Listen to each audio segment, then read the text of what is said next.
ভোটের দিন দশেক আগে নতুন কলের লাইন এসেছিল। দীর্ঘকালের মানুষের যে জলের সমস্যা তার থেকে রেহাই পেতে একটি মাত্র কল লাগানো হয়েছিল। তবে ভোট মিটতেই আবার সেই কল খুলে নেওয়ার অভিযোগ এলাকাবাসীর।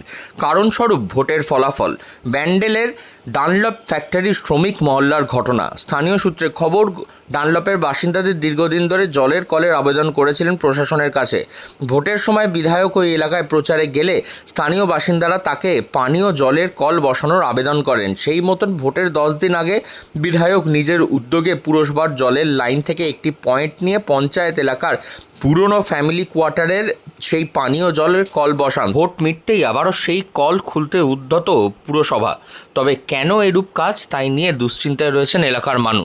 কি হয়েছে, সমস্যাটা কি হয়েছে? সমস্যাটা আছে এখানে পাইপের কলটা লাগিয়েছে, সেটা নিয়ে যাচ্ছে। ভোটের আগে লাগিয়েছিল, এখন তো আর দিচ্ছে না, এখন নিয়ে যেতে চাইছে। মানে ভোটের আগে সব দেবে আর তারপর ভোট শেষ হয়ে যাওয়ার পর সব নিয়ে চলে যাবে। এটা কি মেনে নেওয়া যায়? কিছুতেই মেনে নেওয়া যায় না। মানে আপনাদের কি ভোটের আগে জল দিয়েছিল? ভোটের আগে দিয়েছে। পুরো এখানে ডানলপ স্টেটে পঞ্চায়েতে পুরো কলের রাস্তা করেছে, পাইপ ফাইপ সব লাগিয়ে দিয়েছে, বলেছে সব হয়ে যাবে, ভোটের পর হয়ে যাবে। আর এখন তো কিচ্ছু হচ্ছে না, ওইখানে তো সব বন্ধ আছে। আর এইটা যেটা দিয়েছে চালু হচ্ছে, সেটা বন্ধ করতে চাইছে। এটা কেন বন্ধ করতে চাইছে? কেন বন্ধ করতে চাইছে সেটা তো আমি বলতে পারবো না, রিজনটা তো আমি বলতে পারবো না। ওনার কি আছে, মাথায় কি আছে, ওনারা কি ভাবছেন সেটা তো আমরা বলতে পারবো না। আমাদের অসুবিধা হচ্ছে সেটা আমরা এখানে বলছি। আজকে কি কল খুলতে এসেছিল? হ্যাঁ, সেটা তো শুনলাম, কল খুলতে এসেছিল। আমি তো এই মাত্র এলাম, আমি এসেই আমি দেখছি, আমি সেটাই বলছি। কি নাম আপনার? আমার নাম মালা সিং। মালা সিং। তবে লোকসভা ভোটের হুগলি কেন্দ্রে তৃণমূলের তারকা প্রার্থী রচনা বন্দ্যোপাধ্যায় জিতলেও চুঁচুড়া বিধানসভাতে হারতে হয় তাকে। সেই সঙ্গে হার হয়েছে ব্যান্ডেল পঞ্চায়েতের ওই কয়েকটি বুথেও। এরপরই পঞ্চায়েতের থেকে যে কলের মিস্ত্রি গিয়ে কলটি সংযোগ বিচ্ছিন্ন করতে গেলে স্থানীয় বাসিন্দাদের বাধার মুখে পড়েন তারা। কি অভিযোগ জানাচ্ছেন স্থানীয় বাসিন্দারা এ বিষয়ে শুনুন তাদের থেকেই। আজকে কি হয়েছিল একটু বলুন। আজকে এই হলো কি, ও বললো কি আমরা আসলাম তো বললো কি করবে, এত কলটা আমি खोले चले যাবো। हमने কেন, আর हम लोग को परमिशन मिला कि कल खोल के चला जाए, यही तो बोला। কারা খুলতে এসেছিল? तीन जन। কি बोल रहे कि हमें ऊपर से आदेश मिला था कि खोल के कल चला जाइए, हम लोग यहाँ कल नहीं रहेगा। हम लोग जब कल नहीं रहेगा तो हम लोग कहाँ से पानी भर के लाएंगे? गर्म में मरेंगे हम लोग। ये नल कब लगाया था? एक महीना पहले लगा है। एक महीना नहीं, वोट का 10 दिन पहले लगा है। 10 दिन पहले दिया था वोट का। हाँ, फिर उसका बाद आज क्यों खोलने आए?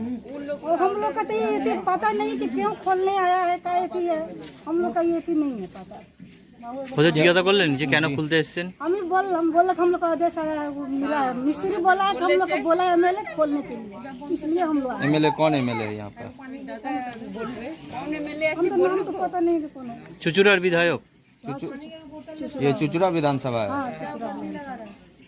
फिर वो लोग चले गए? हाँ, वो मिस्त्री लोग हम लोग बोला हमें खोलने नहीं दिए, तो बोले ठीक है, नहीं खोलने देगा, हम लोग जम जा रहे हैं, हम चला जाएंगे। স্থানীয় বাসিন্দাদের অভিযোগ, ভোটের আগে বলা হয়েছিল 1 সপ্তাহের মধ্যে প্রত্যেকের বাড়িতে জল পৌঁছে দেওয়া হবে, কিন্তু ভোট মিটতেই ডানলপের লোকেরা যে তৃণমূলকে ভোট দেয়নি তাই শাস্তি হিসাবে জল বন্ধ করে দেওয়া হচ্ছে। এক শত্রুকেও জল দেয়, কিন্তু এই জল নিয়ে এখন রাজনীতি হচ্ছে তাদের সঙ্গে, এমনটাই অভিযোগ সেখানকার স্থানীয় বাসিন্দাদের। এমএলএ সাহেবকে হাত জোর করে, হ্যাঁ, কি বলছেন? আমি হাত জোর করে এমএলএ সাহেবকে বলতে চাইছি কি আমি একটা হ্যান্ডিক্যাপ লোক, আমাদের এখানে ডনলপবাসী সবাই এই জল নিচ্ছে। আমার চোখের সামনে উনি এই জলটা লাগালেন। উনি বলেছিলেন কি আমি এই জল থাকবে, কে জিতবে কে হারবে আমি জানি না, আমি মানুষকে দিচ্ছি জল খাওয়ার জন্য। আমি রিকোয়েস্ট করছি ওনাকে এই সিস্টেমটা বন্ধ করুন। কাউকে খাওয়া দেওয়ার পর ওর থালাটা যদি টেনে নেবে, এটা তো উচিত না। জিতেছে তো, ছেলে কোথাও থেকে পাস করেছে, পাস তো হয়েছে। কে ভোট দিয়েছে কে ভোট দেয়নি, পাবলিক তো অনেক কিছু কথা বলছে। আমি হাত জোর করে রিকোয়েস্ট করছি, এখানে মা বোনরা অনেক আছে, জলটা থাক। আবার ইলেকশন আসবে, আমি থাকছি। আমি বলতে চাইছি কি আমার দিদি থাকবে, পশ্চিমবাংলা থেকে মমতা ব্যানার্জিকে কেউ হারাতে পারবে না, এটা আমি গ্যারান্টি দিয়ে বলছি। লেকিন এই জলটা থাক। এই বিষয়ে প্রশাসনের সঙ্গে যোগাযোগ করলে তারা জানান জলের কল বিচ্ছিন্ন করার কোনো রকম নির্দেশ তারা দেননি, বরঞ্চ এর পিছনে ষড়যন্ত্র দেখছেন খোদ বিধায়ক। হুগলি থেকে রাহি হালদার, লোকাল 18 বাংলা।